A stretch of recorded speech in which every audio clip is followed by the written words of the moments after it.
with natural law that protects us. Not just because some government document said that it was our right, but because it is our right, because we're given certain rights by God. So when we founded our own country, shortly after we set up our republic, one of the first amendments we adopted was the Fourth Amendment, and it put these restrictions in place so that this wouldn't have to happen again. Well, we've got some disturbing trends right now, and those disturbing trends have suggested a few things. Number one, there were provisions in last year's National Defense Authorization Act that suggested that the executive branch, through the military, could indefinitely detain even a U.S. citizen pending the end of hostilities, without trial, without counsel, based on, in effect, a suspicion of terrorist activity. Now, that's not okay. In fact, last time I checked, that concept violates at least 3 separate constitutional provisions. At a minimum, it violates the 4th, 5th, and 6th Amendments to the U.S. Constitution. That's not okay. So, I voted against it. Rand voted against it. And unfortunately, there weren't that many other people who voted against it with us. But undeterred, we're going to stay on this. See, once we latch on to something, we don't just let it go, especially where our liberty interests are at stake.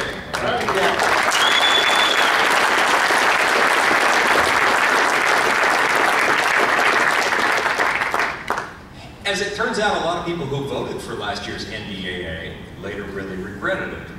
They feel guilty, naturally, and they feel even more guilty when people bring up the point that they shouldn't have voted for it. Thanks for that, by the way, for making people realize that they made a big mistake.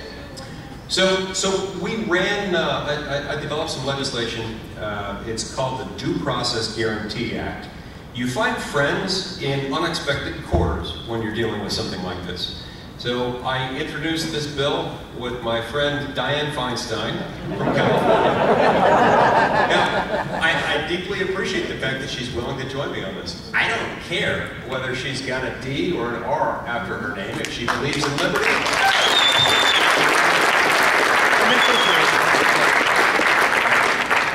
I sit on the Judiciary Committee, and from time to time, we've had to address issues on the Judiciary Committee and on the floor dealing with the Patriot Act,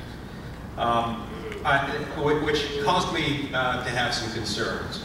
In committee in the Patriot Act, oh, thank you very much. That's S3411. Thank you very much, Spencer Stokes, my chief of staff. S3411 is my Obamacare poison pill. Regurgitate the poison pill bill. Thank you. So I ran an amendment in the Judiciary Committee trying to address the problem of roving John Doe wiretaps. Let me sort of explain what I mean by that. One of the reasons why the Fourth Amendment is written the way that it is because you don't want the police to be able to enter your home and invade your privacy and everything just because they have a warrant. You don't want them to go out and get a one-size-fits-all warrant that says this is to search the residence of John Doe. You know, just referring to that as an alias or as an unknown person. And then, you know, have a judge sign it, and then anytime they need it, you know, they have it laminated and everything. I've never actually seen this happen, but I'm using this as a somewhat exaggerated hypothetical in order to describe something else. Have it. Yes, a little star that says your name here. It's in Boston. See, look, I've got a roving warrant. You don't want them doing that because that sort of renders meaningless the warrant requirement. So years ago, we concluded that a wiretap is enough like a search of your home, that you're entitled to some reasonable expectation of privacy while talking on your phone. And so you can't just go out if you're a policeman and just start listening in on somebody's phone call through electronic surveillance. You've got to fill out a wiretap application. It's somewhat similar to getting a traditional warrant. It's a type of warrant, if you will. But under provisions of the Patriot Act that allow under certain circumstances for a roving wiretap authorization issued in the name of a John Doe, you can have some problems with that. So I introduced legislation, again, with an unlikely ally on the Judiciary Committee, a guy named Dick Durbin from Illinois.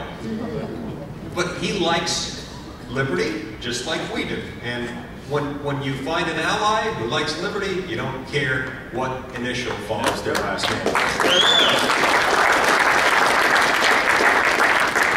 So I ran that. I'll tell you that when I ran that and when I supported some similar amendments to the FISA Reauthorization Act in committee, my Republican colleagues in the Senate were not that thrilled with me. But it's okay, because that's what the Constitution requires of me. And I'll disagree with my party when my party is wrong.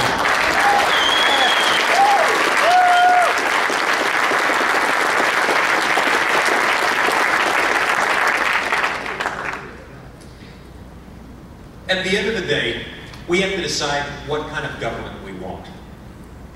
We've spent the last few years as Americans, as liberty-loving Americans, proclaiming loudly and as clearly as we can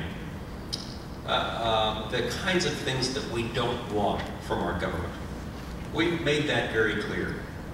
It's time for us to continue that push and to proclaim fully and completely and with great confidence what kind of government we do want.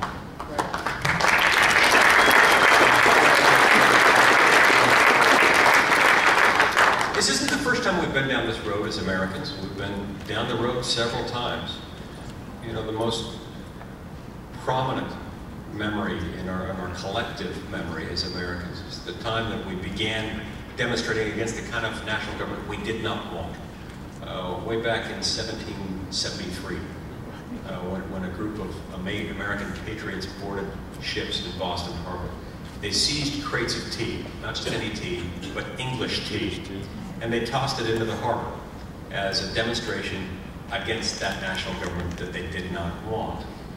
It took them another 14 years, from 1773 until 1787, to go from protesting against the kind of government they did not want, to declaring and then fighting for, and then winning their independence, to finally setting up the kind of government they did want. This time, we don't have that much time.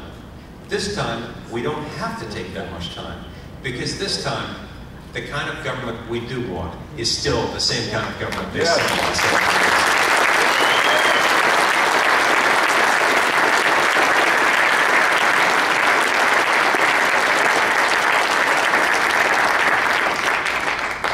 I'm an optimist by nature, and I want to conclude my remarks tonight by telling you that I firmly believe that our best days as Americans, our most prosperous days as a country, are yet ahead of us.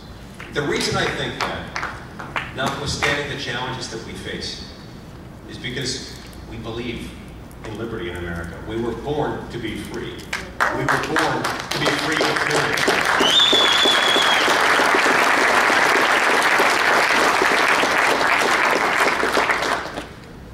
And we who love liberty, even while we might be in the minority, can make a difference, and we will win. Because we don't have to get everyone. We don't even have to be a majority of the country. We just have to be enough. Yep.